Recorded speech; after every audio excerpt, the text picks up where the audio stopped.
तो हेलो मेरे प्यारे साथी, आप लोग उम्मीद करता हूँगी कि स्वस्थ होंगे और मस्त होंगे और 2026 फाइनल बोर्ड की एग्ज़ाम की तैयारी बेहतर तरीके से कर रहे होंगे। तो आज मैं आपके लिए आज यानी कि संस्कृत का 20 सब्जेक्टिव क्वेश्चन लेकर आए हैं, जो बार बार फाइनल बोर्ड एग्ज़ाम में पूछा जाता है। तो चलिए जल्दी से, अगर जो विद्यार्थी मेरे बास्टो ग्रुप में नहीं जुड़े होंगे तो वे कृपया मेरा बास्टो नंबर लिखिएगा। मेरा बास्टो नंबर है 6379208294।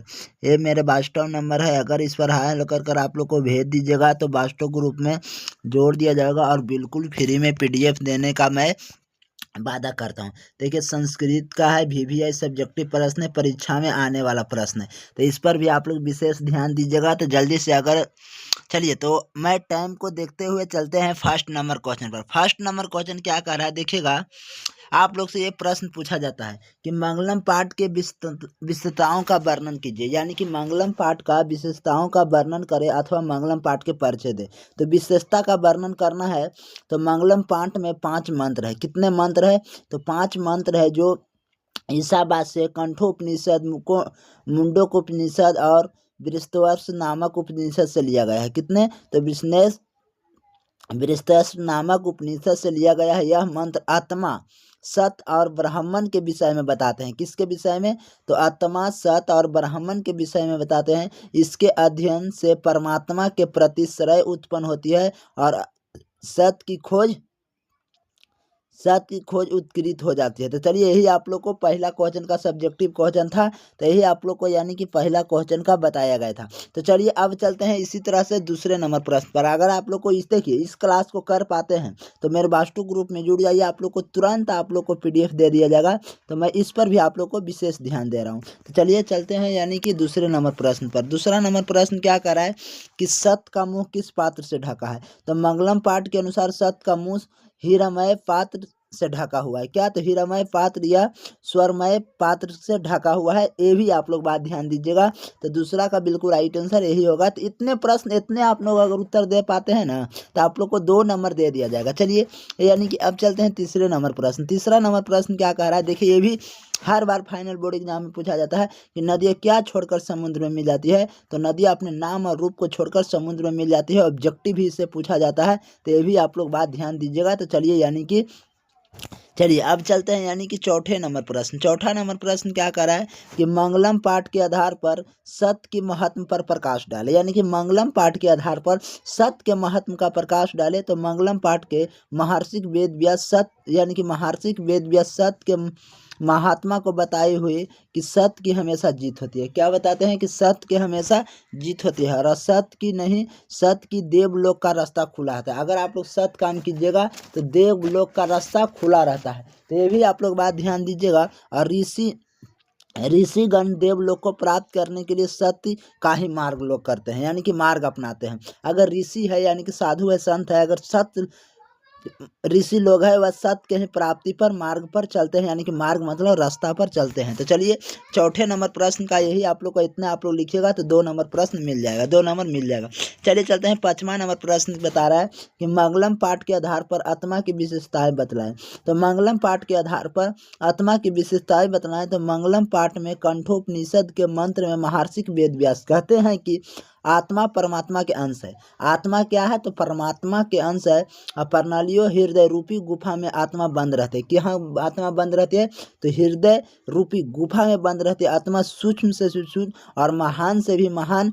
इस आत्मा को बस में नहीं किया जाता है। आत्मा को कभी तो बस में नहीं करता है। आत्मा जिसमें सूक्ष्म से या छोटा से छोटा कण है और ये महान से भी महान है। तो यही मंगलम पाठ में वर्णन किया गया है। तो चलिए, यानी कि 5वें नंबर हो गया। छठा नंबर प्रश्न कि महान लोग संसार रूपी सागर को कैसे पार करते हैं, यानी कि महान लोग संसार रूपी सागर को कैसे पार करते हैं? तो महर्षि वेद व्यास कहते हैं कि ईश्वर के प्रकाश का पुंज समूह है। उन्हें के भय देव दर्शन के सारा संसार आलोकित होता है। ज्ञानी लोग इस ईश्वर को जानकर संचरित विषय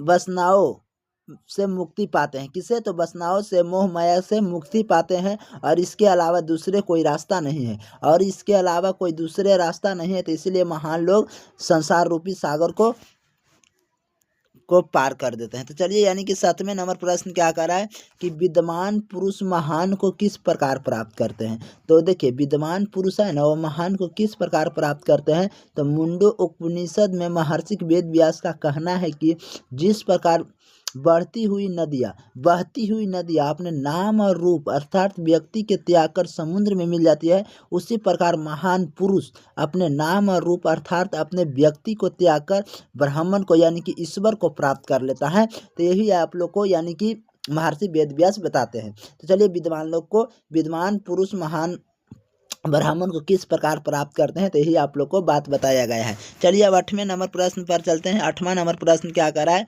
8वां नंबर प्रश्न कि उपनिवेशद के अत्यधिक ग्रंथ क्यों कहा जाता है।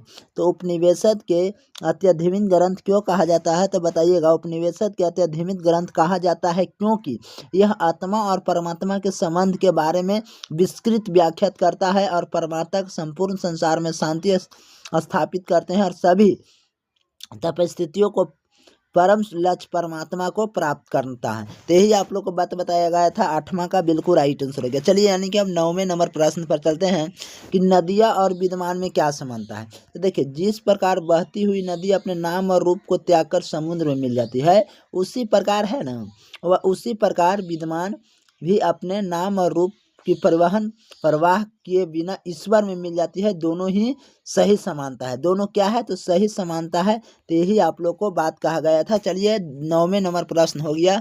अब चलते हैं 10वें नंबर प्रश्न। 10वां नंबर प्रश्न क्या कर रहा है, देखिएगा 10वां नंबर प्रश्न पर यानी कि 10वां नंबर प्रश्न देखिएगा, पटना के मूर्ख दार्शनिक स्थानों का उल्लेख करें। देखिए पटना है ना, जो क्या चीज़ है, तो आप लोग बताने का प्रयास कीजिएगा। तो पटना के मूर्ख दार्शनिक स्थान संग्रहालय, उच्च न्यायालय, सचिवालय, गोलघर, तारामंडल, जैविक उद्यान, मध्यकालीन अवशेष, महावीर मंदिर, गुरुद्वार इत्यादि। यही आप लोगों में कुछ स्थानों का उल्लेख। देखिए 2 से अगर 5 भी कर देते हैं तो आप लोग को 2 नंबर मिल जाएगा। जैसे में आप लोग तारामंडल जानवे करते होंगे, 1 गो याद कर लीजिए, गोलघर याद कर लीजिए, 2 गो सचिवालय याद कर लीजिए, 3 गो न्यायालय याद कर लीजिए, 4 गो एक महावीर मंदिर याद कर लीजिए, 5 गो एक गुरुद्वार याद कर लीजिए। तो यही इत्यादि है। तो चलिए यानी कि बिल्कुल राइट आंसर है। चलिए चलते हैं 11 नंबर प्रश्न पर। देखिए 11 नंबर की पाटलिपुत्र शब्द कैसा बना है। यानी कि पाटलिपुत्र शब्द पटना पुष्पों के नाम के आधार पर रखा गया है। यानी कि पाटलिपुत्र शब्द है ना, पटल पुष्पों के नाम के आधार पर रखा गया है। ऐसे पुतलिक रचना में वर्णित है कि पाटलीग्राम आगे चलकर पाटलिपुत्र नाम से प्रसिद्ध होगा। और कुछ प्राचीन सांस्कृतिक ग्रंथों में एवं पुराणों को पाटलिपुत्र का दूसरा नाम पुष्पपुर या कुसुमपुर मिलता है। यानी कि पाटलिपुत्र का जो इतिहास यानी कि सबसे पहले पुराना बाद नाम था तो कुसुमपुर और पुष्पपुर ऐसा बताया गया है। तो चलिए यानी कि 11 नंबर बात हो गया। 12 नंबर प्रश्न पर अब चलते हैं। 12 नंबर प्रश्न क्या कह रहा है, देखिएगा कि सिख समुदाय के लोगों के लिए पटना नगर क्यों महत्वपूर्ण है अथवा पटना का गुरुद्वार किसके लिए और क्यों प्रसिद्ध है, तीनों वाक्यों में उत्तर दे। तो देखिए सिख संप्रदाय के लोगों के लिए पटना नगर महत्वपूर्ण है क्योंकि यहाँ उनके 10वें गुरु गोविंद सिंह का जन्म हुआ था। क्योंकि यहाँ गुरु गोविंद सिंह का जन्म हुआ था और यह स्थान गुरुद्वार के नाम से जाना जाता है। पटना गुरुद्वार के नाम से जाना जाता है। तो ये भी आप लोग बात ध्यान दीजिएगा। देखिए कम समय में यहाँ अधिक सब्जेक्टिव कराया जाता है, तो ये भी आप लोग बात ध्यान दीजिएगा। और इस वीडियो का अगर पसंद आया होगा आप लोग को तो इस क्लास को शेयर कीजिएगा और भी विद्यार्थी का, ताकि आप लोग को भी उस विद्यार्थी को बिल्कुल फ्री में PDF प्राप्त हो पाए। तो चलिए यानी कि हो गया। अब चलते हैं यानी कि 13 नंबर प्रश्न क्या कर रहा है कि प्राचीन ग्रंथों में पटना के कौन कौन से नाम से जानते हैं। देखिए प्राचीन ग्रंथों में पटना का नाम कुसुमपुर, पाटलिपुत्र आदि मिलते हैं। यानी कि 3 नाम मिल रहा है। पटना के नाम पुष्पपुर, कुसुमपुर, पाटलिपुत्र आदि नाम मिलते हैं। तो ये भी आप लोग बात ध्यान दीजिएगा। चलिए चलते हैं 14 नंबर प्रश्न पर। कवि दामोदर गुप्त के अनुसार पाटलिपुत्र कैसा नगर था अथवा दामोदर गुप्त ने पटना के संबंध में क्या लिखा था। तो पटना के संबंध में क्या लिखा था, तो कवि दामोदर गुप्त के अनुसार पाटलिपुत्र पृथ्वी तिलक है, यहाँ विद्वान लोग बसते हैं। कवि ने इस महासागर यानी कि महानगर की तुलना इंद्रलोक से किया है और इस सरस्वती का कुल गृह कहा जाता है। क्या कहा जाता है? तो कुल गृह कहा जाता है। तो ये भी आप लोग बात ध्यान दीजिएगा। तो चलिए इतने आप लोग लिख लीजिएगा, तो आप लोग को 2 नंबर आप लोग को फिक्स करा दिया जाएगा। यानी कि 14 नंबर प्रश्न हो गया। चलते हैं 15 नंबर प्रश्न क्या कह रहा है, देखिएगा कि कौन कौन से विदेशी यात्री पटना आए हैं, यानी कि कौन कौन से विदेशी यात्री है वह पटना आया है। तो बताइएगा। मेगास्थनीज हो जाएगा, फरहान हो जाएगा, हेनसोंग हो जाएगा और इति सिंह हो जाएगा आदि विदेशी यात्री पटना आए थे। तो ये भी आप लोग बात ध्यान दीजिएगा। तो 15 का बिल्कुल राइट आंसर। इतने आप लोग को 2 नंबर में आप लोग को मिल जाएगा। तो देखिए संस्कृत का बड़ी शॉर्ट ऑफ जिस सब्जेक्टिव क्वेश्चन रहता है। आप लोग अगर आप लोग बात करते हैं कि इस यानी कि इस आप लोग से ऐसा प्रश्न से कितना नंबर का पूछा जाता है, तो 16 नंबर का पूछा जाता है। संस्कृत में अकेले 16 नंबर, बिल्कुल बात एकदम करेक्ट है। 2 नंबर का क्वेश्चन पूछा जाएगा 8 गो। इस पर आप लोग बात ध्यान दीजिएगा। ऐसे तो रहेगा 16 क्वेश्चन, बाकी बनाना कितना है? तो 8 ही बनाना है और 2 नंबर का बनाना है। तो ये भी आप लोग बात ध्यान दीजिएगा। चलिए चलते हैं 16 नंबर क्या कह रहा है, देखिएगा 16 नंबर कि चंद्रगुप्त मौर्य तथा अशोक के समय पाटलिपुत्र कैसा नगर था। तो चंद्रगुप्त मौर्य के समय पाटलिपुत्र के रक्षा व्यवस्था काफ़ी मजबूत थी और अशोक के शासनकाल में इस नगर का वैभव और अधिक समृद्ध था। तो यही आप लोग को बात बताया गया था। बहुत ही मजबूत था चंद्रगुप्त मौर्य के काल में और अशोक काल के पटना के वैभव। चलिए 16 नंबर प्रश्न हो गया। अब चलते हैं 17 नंबर प्रश्न पर। 17 नंबर प्रश्न क्या बता रहा है, देखिएगा 17 नंबर प्रश्न कि पाटलिपुत्र के प्राचीन महोत्सव का वर्णन कीजिए। तो पाटलिपुत्र में शरतकाल में कौमुदी महोत्सव बड़ी धूमधाम से मनाया जाता था और सभी नगरवासी आनंदमंग हो जाते थे और इस समारोह को विशेष प्रचंड गुप्त के शासनकाल में था। और आजकल जिस तरह दुर्गा पूजा मनाए जाते हैं उसी प्रकार प्राचीन में कौमुदी महोत्सव मनाया जाता था। तो यही आप लोग को यानी कि बता रहे हैं, पाटलिपुत्र के प्राचीन महोत्सव का वर्णन कर रहे हैं। तो चलिए यानी कि हो गया, यानी कि 17 नंबर का आप लोग के यहीं। तो चलते हैं 18 नंबर प्रश्न पर।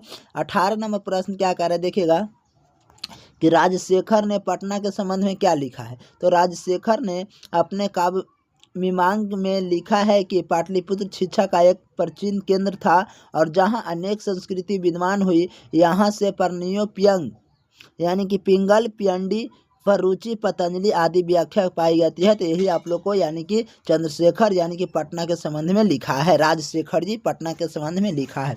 चलिए 18 नंबर प्रश्न हो गया। अब चलते हैं 19 नंबर प्रश्न क्या कर रहा है कि भगवान बुद्ध ने पाटलिग्राम के बारे में क्या कहा था। तो देखिए भगवान बुद्ध ने प्राचीन काल में अनेक बार पाटलिग्राम आए थे।